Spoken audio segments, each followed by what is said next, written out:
Thank you for tuning in. This is Get Geekish. This time for another Get Geekish podcast. I'm Beano. That is Derek over there. How you doing this week? I'm doing well. It's been a good week. It's been a crazy week in the movie theaters. So we decided we're going to talk about one of the things that's on everybody's minds right now. That's MCU fan of the Doctor Strange, the Multiverse of Madness. Spoiler alert right now, if you have not seen it and you don't want to have spoils, I hate to tell you, but go listen to our previous podcasts because this one's going to have tons of spoilers. Yeah, just put a bookmark and come back after you see it. Pause this, go see the movie, and then come back. I feel like it has been out for at least a couple of weeks now. Or so we're at least a week and a half, 2 weeks. A week. So the diehards have had their chance to see it, and everybody else is getting their fair warning right now that we're going to talk about what happens in the movie. So if you don't want to know, come back and give it this episode sometime in the future, because neither of us have actually talked to us about this. I saw it on Saturday night. I don't know when you saw it, but neither of us have actually talked to each other at all about this movie. We saved it all for your virgin ears in this podcast. Yeah, I watched it on Saturday afternoon. So how we have to do things here is, since our son is 2.5 and movie theaters to him are just like, he doesn't want to sit still. We have to go in shifts. Like, I went and saw it, and then my wife went and saw it. So, it's one of those ones too where it's getting to the point with Marvel movies. If you don't see it within the first week, the internet just spoils everything. And I'm not talking about people who see it, because they're usually getting pretty good about being tight-lipped about not spoiling stuff. It's every other news outlet out there. Yeah, it's the screenshots, it's the news stories about the actors, and a lot of the time spoilers aren't even intended to be spoilers. Yep. But you get some nitwit reporter that doesn't realize that the thing they talk about, the intro for their entertainment piece, is actually a pivotal point in the movie that people are like, "Dang it, why did you tell me that?" Yeah, or every blog or whatever's got to go ending explained, this explained, and I know we're kind of jumping on that bandwagon, but this is one of the ones that I kind of want to talk about because there was some stuff that bothered me about the movie. And let's get into it. So here we go. We're getting into spoilers in 3, 2, 1. All right, here we go. So overall, my feeling on this one is a 7 out of 10. Yeah, I'm right there with you. 6 or 7 out of 10 Yeah, seems pretty fair for it. I know, because my wife was like, because I saw it first, and she's like, what would you rate it? I was like, 6. She's like, that low? I was like, maybe a 7. I'm like, There were parts of it that I absolutely loved. Yes. And then there were parts of it that just kind of, okay, that's there. So, right off the bat, this was a Doctor Strange movie, quote unquote. I mean, I think this was more of a America Chavez introduction, which I'm perfectly fine with. But there's just certain elements that bothered me. Well, like with her, they didn't even really introduce her. She was just there in the first 5 minutes of the movie. And anyone that doesn't have any comic backstory is like, why the hell is this? Who is this girl? And why does she make magic stars? Like, right, and that's one of the things that bothered me is, like, I knew who she was briefly because they've kind of mentioned her and stuff, and she's a relatively new superhero, like. What, in the past 10 years or so? Yeah, something like that. And they just kind of threw her in, right? They didn't really explain anything the entire movie. In the comics, she's kind of a rough and tumble, like charismatic, confident, doing her stuff. And this, she was just kind of like the wide-eyed little damsel in distress. Help me, Doctor Strange, protect me. I don't know how to use my power. Right? She kind of got that confidence towards the end, but so yeah, they throw in there. They kind of explain her very briefly. But one of the things that bothered me right off the bat with the movie, and maybe I'm just overanalyzing this, is when she's like, and I get that this movie was supposed to come out before Spider-Man, right? But that she's like, do you have any experiences with the multiverse? And he's like, yeah, we helped Spider-Man, blah, blah. I'm like, wait, in Spider-Man, didn't he do a spell that removed everybody's memory of him? And then I was like, okay, maybe it's just, I had to think about this because I was like, maybe it's just Peter Parker part of it, and he still knows who Spider-Man is. But then that was like, but you remember doing a spell for him, and I'm just like, wait a minute. Was this tacked on because you guys had to switch movies around? We'll fix it in post, don't worry. So that kind of bothered me. But the other big glaring thing that just rubbed me the wrong way is it's called the Multiverse of Madness. And to me, it didn't feel like there was a lot of multiverse stuff. Yes, they went to different multiverses, but I expected way more because it felt like Loki was setting this up. You know, Loki and WandaVision. WandaVision kind of helped set this up, right? You know, with her being the quote-unquote villain of the movie. And I expected way more since Loki, you know, set up the multiverse and the crashing and King the Conqueror and all that. I expected all that to be in this movie, and I was just let down. And it feels like instead of the Marvel Universe setting up the multiverse, they used the multiverse as an excuse to be able to dreamwalk in this movie. Yeah. Like, wait, last 20 movies, just so we can make this point of the plot make sense. Look, she can travel through dreams now. Whoa.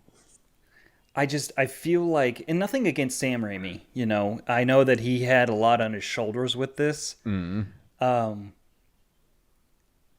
I just feel like maybe somebody else should have, because again, it did not feel like the Multiverse of Madness to me.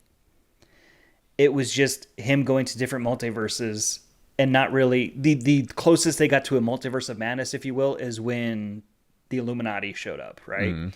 You have Reed Richards, which was awesome. I was like, yeah, and I hope that they didn't just play the Reed Richards off and the Professor X off as fanfare. Just be like, hey, look, I hope they actually do something with them in the future. They actually have a Fantastic Four movie lined up, but is Krasinski going to be in it? That's what I'm saying. Right. You know, everybody was expecting him to show up in WandaVision, right? And I'm hoping this wasn't the director or Marvel or whatever going, okay, here you go. Here, we're going to make some fans happy. Look, there he is. He's Reed Richards, and now we're going to kill him. You know, same with Professor X. Like, this was your stepping stone to introduce mutants into the Marvel Cinematic Universe. And they kind of failed at it. I mean, it's there, but they kind of failed at it. Yeah. I feel like there's a lot of plot points that weren't explained. I feel like it goes back to Ray because I have different, it sounds like, ideas with Sam Raimi's take on this as a director. Some visual, really, really cool things and some interesting takes on stuff like that. But I feel like the end, and I love Bruce Campbell, so having him in it was kind of fun. But it didn't necessarily fit with the Marvel style for me. It seemed like almost like a slasher comedy, like an Army of Darkness style, where it's deep, dark humor. And even, I mean, there were a lot of brutal murders in this movie. Yeah. Though, like most, you know, there's a couple of them here and there. You think of Vision getting torn apart, and a few other ones, and people die. It's emotional. This one, you're watching people get offed left and right. I mean, you talk about the Illuminati coming in there, and Wanda goes there and kills 4 out of the 5 of them in like a minute and a half, and not in pretty ways. Like when Black Bolt decides to open his mouth when she takes his mouth off, like yeah, it's a little nauseating. The whole theater did an audible of like, you know, and then Reed Richards gets unraveled, and Professor X gets his neck snapped, and it's just one of those ones. So like, and that's again where I'm like hoping it wasn't a fanfare, and then Sam Raimi is like, okay, this is just my excuse for Evil Dead 4. Yeah, like, you know. And I also have a lot of people that were upset about the way they portrayed Wanda in this. And I didn't like Wanda as much, except for the fact that I always have to pull myself back and realize that it was the Scarlet Witch doing everything in this movie. Wanda was trapped inside her own mind. Right. So making her supervillain, to me, doesn't do the disservice like, oh, they ruined Wanda. She's the terrible character, blah, blah, blah. Because basically the Scarlet Witch made it look like Wanda Maximoff is the omnipotent super being that's more powerful than anybody, but all she wants to be is a housewife at home with her kids. Right. Like, and that was one thing, too, that I talked to my wife about. Is like, you know, she's like, I kind of understand where she was coming from. I was like, so you'd go to another universe, kill that version of yourself just so you could become the mom? She's like, well, yeah, I'd do anything for my kids. I was like, I understand the doing anything for the kids part, but you're doing it for somebody else's kids. Yeah, you don't have kids in this universe. You never did. You just had a facade of them, and then you want that. You're missing that feeling so much. You go to a different universe, and you just offer yourself in that universe so you could become their mom. And I thought that was a kind of a cool moment, you know, where the other Wanda came up and like touched her face and was like, "I'll take care of him," type of thing, everything like that. I was like, okay, that's kind of cool, and it kind of snapped her out of it. But overall, this movie, I was expecting so much more out of it. I keep going back to this. It's called the Multiverse of Madness when it really wasn't. Mm-hmm. In Scarlet Witch, we got WandaVision, got to see all the different kind of things she could do, showing off some of her powers. Mm-hmm. And in this movie, until she killed the Illuminati and knew about other stuff, it looked like the only thing she could do was fly and shoot glowing red orbs. Right. That couldn't even get past shields. Like, until she can literally, she can alter reality at a thought, but oh no, there's a wall in the way. Guess I'll have to try something else. Like, right. And Doctor Strange is this all powerful sorcerer and everything like that, and I feel like he was kind of muted in this too. Like his powers were kind of like, we see him do all this stuff at the in Doctor Strange and in Infinity War, and all of a sudden in this it's like, And I can't decide the fight with himself and the music notes. Part of me thought that was absolutely brilliant, and part of me hated it. Okay, so I'm not alone on there, because I was sitting there, like, oh, this is cool, and then at the same time, I'm like, this is cheesy as hell. It was like yeah, I shouldn't like this. Woo, that's cool. That's kind of dumb. No, that's really right. I was sitting there, I was like, this is cool, but it's dumb at the same time. It felt like this movie felt exactly like an early 2000s superhero movie. Mm. And Sam Raimi, we know, did Spider-Man 1, 2, and 3, the original ones, and it felt along those lines. Yeah, and I want to reel it back in, because both of us still put this on the side of I still liked it category. Mm-hmm. I'd still watch it again, we're kind of just complaining about a lot of things on it. My fear is the first phase of the Marvel Universe had such great characters and developing characters and storylines that all wrapped together. And if this is what the next 10 or 15 movies are going to be wrapped up together with, I'm a little scared it's not going to hold up. Mm-hmm. Because No Way Home, great. But you take that sandwich between Black Widow, The Eternals, and this, you're like, there's not much of a cohesive storyline that there is to grab on for anybody here. I'm excited to see where Thor goes. Because Ragnarok is one of my favorite, I think with you too, it's one of my favorite cinematic universe movies because it's just so much fun. But again, I'm right there with you. It's one of those ones where I get introducing America, right? I get introducing her. I get why she's important, because this way it opens up a whole bunch of different, universes, basically. They should have just given her a chance to actually introduce her. I would have. This sounds horrible of me. Like every action movie star is probably going to punch me in the face. But instead of a 7.5 minute fight scene with Dormammu, what do they call the eye tentacle thing? Octopus? Yeah, because they had to change its name because of copyright things. They didn't even mention who that was. So we have a 7.5 minute fight scene with a magic mystery octopus to introduce her, and you have no idea what's going on. Could we have just had like 2 or 3 minutes of dialogue that kind of give her a little bit of backstory or introduce herself or show what she can do or something like that? Like, we don't need a whole origin story movie, but maybe like an off-screen character like, oh, that's America Chavez. She can do this. I didn't know she could do that. Well, right, and that's the thing is like, I mean, you look at other movies, right? The other movies in the cinematic universe that we'll take Black Widow. Before she had her own movie, she was thrown in there, and we kind of knew about her, right? Mm-hmm. Same with the Hulk. Yeah, he had his other movies, but this was a different quote-unquote Hulk type of thing. We didn't necessarily need the origin stories, but 15 minutes in the beginning to kind of introduce her rather than just throwing her into it would have been fine. Yeah, Black Widow and Avengers, you knew in 2 scenes, like, oh, she's a hardcore Russian ex-KGB spy that can kick a lot of booty. Okay, check. Now I know what she's got. Now she's got that coming to the table. Let's move on. and the flashback with America, it bothered me too. And I don't know if it happens like that in the comic, but a bee triggers it. Like, she's supposed to be in this alternate universe that looks like tranquil and everything like that, and like peace and everything, and then she like overreacts to a bee. And I get kids do that, but at the same time, I'm like, there had to have been a better way. Mm-hmm. It fell out of place. And again, if it happened in the comics, great. I would have probably read the comics, there had to have been a better way with that too. It's just, yeah, a bee stung me, so I opened up a portal and sucked my mom's into an alternate dimension. Right. That's a rough origin story to wrap a good story around.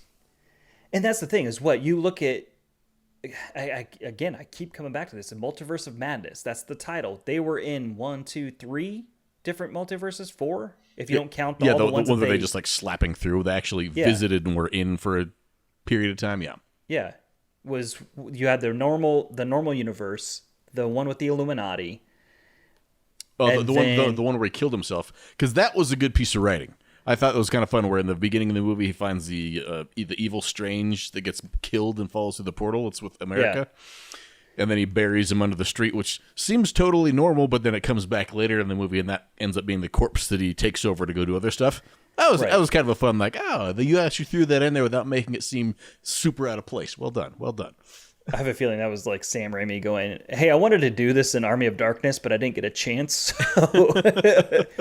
But so then you have the normal universe, the one with the Illuminati, the one where the third eye, and they have the music battle, and that's basically it. Yeah. I was expecting them to go through different things, and even with Spider-Man, when the multiverse started tearing everything, you got kind of glimpses, and they did little nods to different characters, and you're like, oh, who's that? I expected that to happen in this, where at least they'd be somewhere and they would mention something offhand, and you'd get more. Or when Professor X rolled out, it was a great nod that they did the X-Men theme. I was like, I was like, yeah, that's awesome. But again, if you don't follow the comics and you don't know who X-Men are, they roll him out there, you're like, who's this guy? Because they didn't explain him. And again, that was a perfect introduction to introduce mutants. And I halfway expected at the end of the movie for Deadpool to walk out at where the Illuminati battle happened and went, what the just I secretly hoped that Bruce Campbell was going to be a mutant of some kind. Right? Instead, he gets the breaking the fourth wall post-credit scene where you're like, that was funny, but did we need that? What did you think of the first post-credit scene? I had to Google it. Me too. So when she tore open, I was like, that looks like where he fought Dormammu. Mm-hmm. And I was right when I Googled it. But again, it was one of those ones where it's like, if you don't know, this is what kind of ticks me off with some of the post-credit scenes. I get what they're doing. I get it's just a nod, but I wish they'd give us a little bit more. Especially you look at the post-credit scene of what is it, Guardians of the Galaxy 2 that has Adam Warlock in it. Mm-hmm. Yeah, where's Warlock? I thought he was supposed to pop up at some point. There was mention that it could be popping up in Doctor Strange Multiverse of Madness. Nope.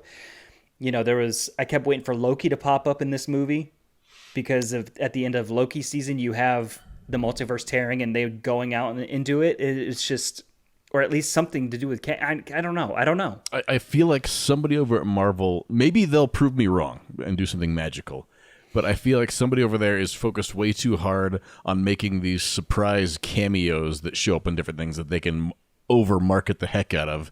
Oh yeah, and then have a story that goes along that because we need this to happen. Like, yeah, I don't know if this is because Spider-Man came out before Doctor Strange when it was supposed to come out after.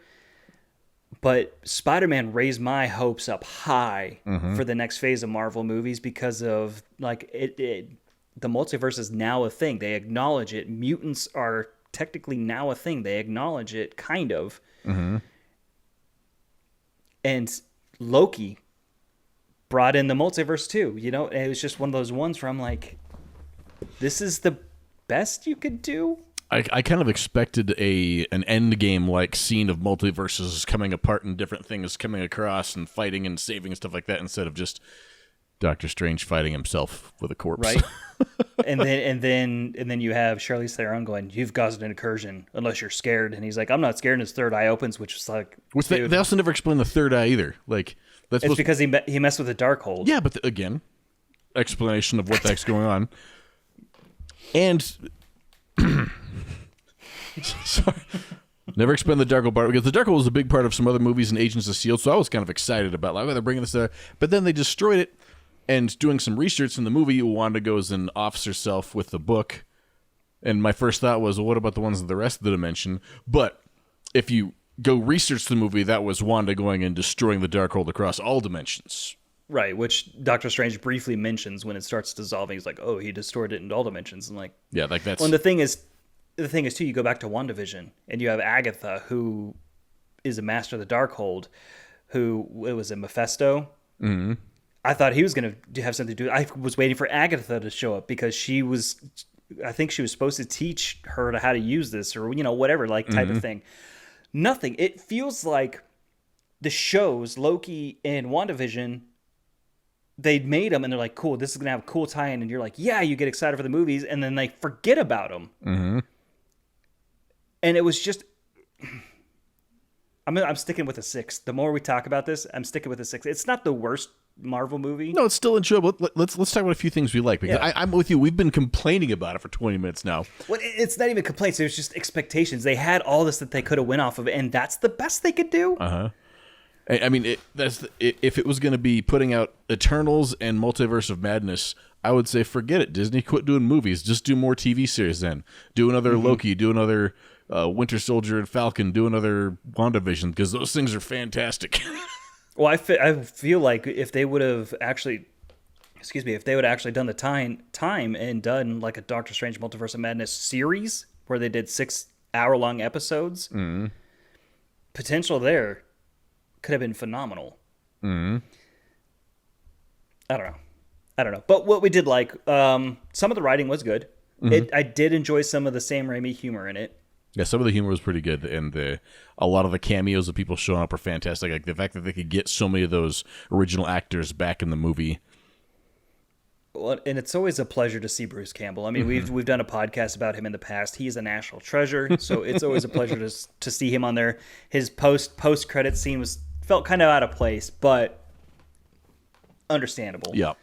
And I think it matters too, the other stuff when they had the little music stings when characters from other universes showed up. A little bit of cheese that was washed out by it's pretty cool though. Well, I know because I was sitting there. We all know from the trailer when I think they did Professor voices, or Professor X's voice real quick, trying to like either they screwed up on the trailer or they were trying to pull one over on us, and like right away I was like, that's Professor X, right? So I kept waiting for him to show up in the movie. Reed Richards was a great surprise, and then they killed him off. I was like, please don't let that just be we gave you what you wanted now. Well, same thing, because you thought about that. They had the they were going to do not the Eternals, or was it the Eternals? Yeah, because I was expecting Black Bolt to be in the Eternals, and isn't that something like, is this how they just offed him so they write him out of that movie? Right. Well, and that's what you have Carter. Oh, yeah, Agent Carter. Agent Carter, which I was like, yeah, and then they cut her in half with her own shield. I was like, that's all she gets? I mean, yeah, she got her what-if chance and got to voice the character there, but she gets less than 5 minutes, and that fight bothered me. It just felt very poorly choreographed. I don't know.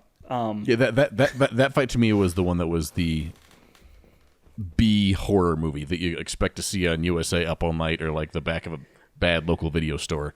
Like, yeah, that fight wasn't great between those two. I was just like, I expected so much more. It just felt way out of place. But we're supposed to be talking about things we like. We keep going back to it. I think Benedict Cumberbatch did a great job. He is a good Doctor Strange, and the way that he played the character, I think, was very fitting. It's the same way, with Robert Downey Jr. as Iron Man. I don't know if there can be another Strange to obviously there's going to be other ones, but he did a great job playing different versions of himself as well. And he makes it believable too, because Doctor Strange is that charismatic, overconfident, I'm better than everyone, but I still want to be good. Like, so you can kind of root for him, but then you can kind of be upset at the same time. So he does a really good job with that. And I also like that his relationship with Christine in the movie, like it's a whole focal point of him still, loving her or whatever. And it's a part of the movie, but they don't turn that into the whole point of the movie. And he gets on good terms, and he has that whole line, I just want you to be happy no matter what universe it in. And it doesn't turn into this sob story where he has to go rescue her or change himself to go be with the love of his life. It's just he's screwed up and he knows it.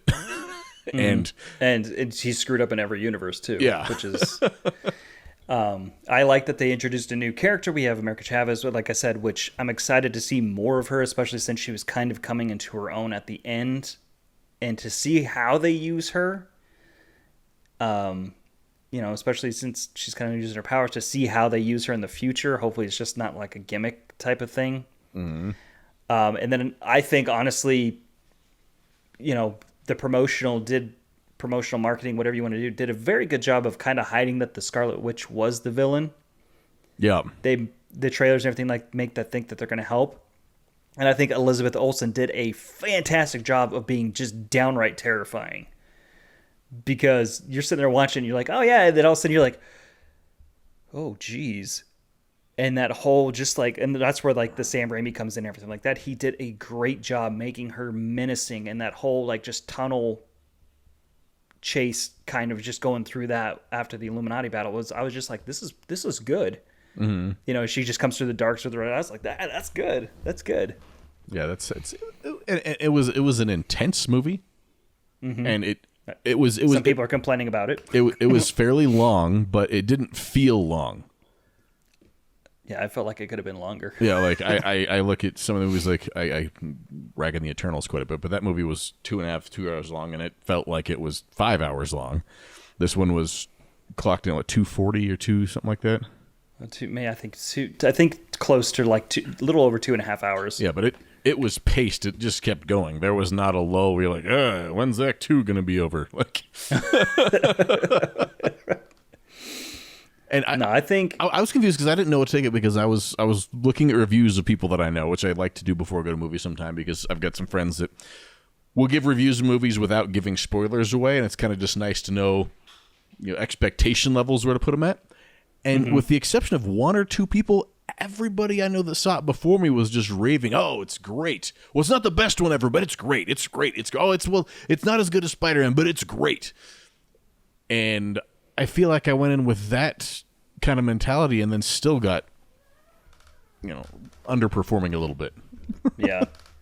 Well, again, it's the whole thing too. Like, we have the buildup, right? From it's like when you watch Iron Man, right? Iron Man 2, it's okay, but it's still building up to something. Iron Man 3, it's all right, it's still building up to something. All the other Marvel movies, it's all right, it's building up to something. You get Infinity War, you're like, oh my gosh. Me, Endgame, to me, Endgame's like a 7. I don't know. I wasn't a fan of it as much as some of the other ones, but I like Endgame. You have all the other movies that go up to Infinity War, which is this big culmination. And I think that's kind of what we felt like with the Multiverse of Madness, was you have the TV shows setting up things with WandaVision and Loki, because they weren't subtle about it. They were like in your face setting up stuff. Like, WandaVision hit it for a little bit, and then when it hit you with it, you're like, whoa. Same with Loki, building up. You have Spider-Man, No Way Home. And you're just like, whoa, right? And then you come with this, you're like, okay. Yeah, so overall, I'm okay with it. I still give it a thumb up. If you like Marvel Universe, you like Doctor Strange, go see it. It's got some entertaining points, got some good stuff that happens in it. But it's not the greatest Marvel movie ever made, and I have a lot of issues with parts of it. But like you said, I'll probably watch it again as soon as it comes out on home digital services, and it gives me a little, like you said, it gives me a little glimmer for the future, but at the same time, I am now cautiously optimistic about it. Yeah, Marvel's turned in their "I can do no wrong" card, and they're back to, you guys gotta impress us going forward. I mean, because you look at the previous movies. Some of them, kind of fluctuates. Where even Captain America, the first Avenger, you watch it, you're like, I get what it's doing. It's not great. I get what it's doing. It's setting up, the Avengers type of thing. And I get what this is doing with setting up the multiverse. I wish they would have focused more on the multiverse aspect of it, rather than she wants her kids, so she's going to do whatever it takes, and you got to protect this kid because she wants that power type of thing. Like, I just feel like they could have done a little bit more with it, but what do I know? That's why I'm not a Hollywood director. I'll throw out there for the future of Marvel, what I don't want to see is that in 10 years, we're going to have to go to a movie theater and be like, wait, is this an Earth 616 story or an Earth 812 story? Like, are you kidding me? Like, I don't want it to be that complicated. I already get that now. Like, I feel like an old curmudgeon when I go look at comic storylines now, and I go to like read a comic, and then there's like 7 different branches of, well, in the Ultimate Universe this happened. Well, in the Earth universe this happened. In the Earth 816 universe this happened. Like, really? Yeah, I think that's where some people who want to get into comic books kind of get overwhelmed and just turn away, is because you pick it up and you're like, wait, what universe is this one? Mm-hmm. Wait, this isn't the normal Earth? Why does he look to? Oh, I want normal Spider-Man, type of thing. And maybe they're doing a good thing, because that's what they made allusion to, that America Chavez, that there is not different versions of her. So maybe they'll follow that kind of storyline, or I don't know. Here's to hoping. Yeah. So again, 6 out of 10. Yeah. I'm gonna stick with that. Let us know what you think at Get Geekish. We've spent half an hour or so. I feel like we've just been ripping this movie apart and complaining about it. That's the thing is like, it's not that bad. We had high expectations for it. And I think a lot of people did, and also the people who are out there who went expecting a feel-good Doctor Strange movie, and then some people are like, this should have been rated R for horror and everything like that. I'm like, well, I honestly think this one was way more intense than Everything Everywhere All at Once. Mm-hmm. This was yeah. There was a lot of parts where I'm like, that is dark. Mm-hmm. Yeah, straight up horror. But yeah, let us know at Geekish what your thoughts are on Doctor Strange, and make sure not to spoil it for your friends if they haven't seen it yet. Because if you listen this far, odds are you probably already saw it, or you're not going to see it. So. And if you disagree with us and you think it's fantastic, please let us know. I mean, we're not here to argue with anybody, but I love hearing other opinions. Obviously, that's why we do this. We like other opinions. We want to hear other sides to the multiverse. And there's parts that I love too. So talk about the stuff you love. Let us know at Get Geekish, and then we will talk at you next week. Hey, thanks for listening. We truly appreciate it. Don't forget to like and subscribe to the podcast. Find us on social media at Get Geekish, and if you want more podcasts, we got plenty of them.